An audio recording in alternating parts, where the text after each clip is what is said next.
I wanted to be a part of the Absent Father event because, for one, children, and even as adults, being without an absent father affects your life in some way, shape, or form.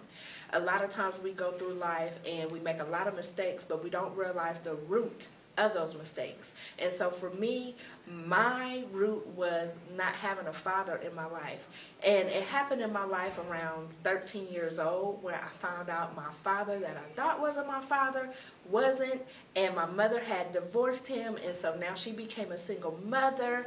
And so my life happened and my world was crushed. And so I went through life trying to find love in all the wrong places, when actually my father should have been the first man in my life to tell me he loved me, to tell me that I was beautiful. And so I went looking for those things. And so that was the root of my life. And so being a part of the Absent Father was an amazing experience, and it's a subject that needs to be touched on because there's so many kids and so many adults that struggle with it, even as an adult. Um, you know, I have to deal with my youngest son delicately because I was once in his shoes going through a lot of the behavioral changes. And right now, he's just trying to find himself. And so with him, I have to give him that love that my mother didn't give to me. My mom didn't make me understand the changes that was happening in life. My mom didn't help me understand all the changes that she was going through and the absence of my father. Sometimes kids will see the situation, but they don't understand why. That's like telling a person, okay, no, you can't do this, but they don't know the reasons behind it. And so with my son, I'm letting him know the reasons, and I'm giving him that love and support, and actually taking it a step further to get him some help. Because a lot of times with family, we don't get the kids help. We see it and we sweep it under the rug because we don't want to deal with it, and we all hands off with it.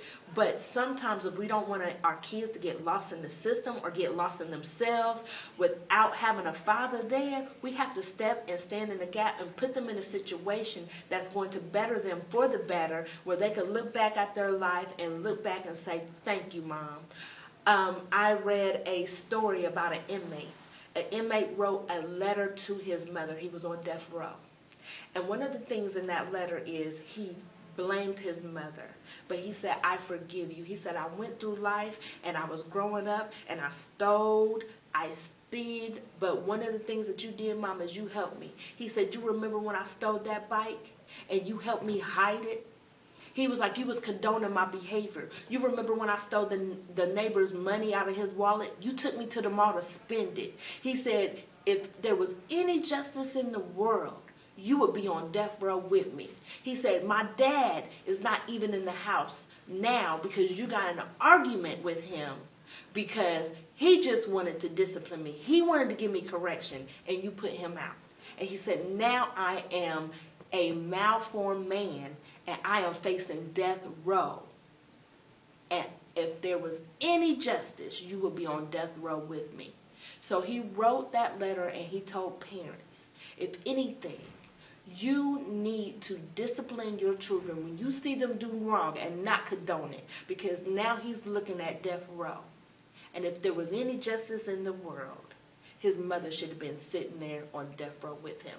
That was powerful. And I shared that story with my son because I told him, I do not want to see you be a subject of the system, become a malformed man. With God, we're going to turn this thing around. And you are going to be the man that I speak over your life every day. You are going to be everything that I dreamed you're going to be. And we're going to speak it, we're going to believe it, and we're going to pray about it. And I was upset. The human part of me said, you know what, I give up on my son, I walk away. But that's what the devil wants you to do. The devil wants you to come and just say, forget it, and give up on your child.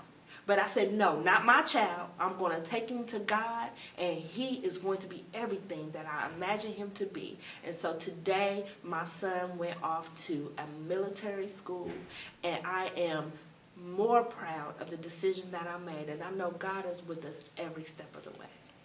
My name is Alissa R. Jones, and I am the founder and director of Survivors with Voices Foundation. I have a book out called The Stones That Built Me Strong, and I am just excited about what I do. I help survivors heal the wounds that can't be seen. A lot of times we go through life and we just don't know who to talk to. If therapy isn't your thing or anything like that, we do peer-to-peer support. And so you can follow me on Facebook at Alissa Rochelle Jones, and that's ALISSARACHELLEJONES. And I'm also on Instagram at Alissa R. Jones, and on Twitter at Alissa R. Jones. So follow me, connect with me. I would love to have you a part of the foundation. I would love to connect with you just on a personal level. And if you want to hear more of my story, definitely check out my book, The Stones That Built Me Strong.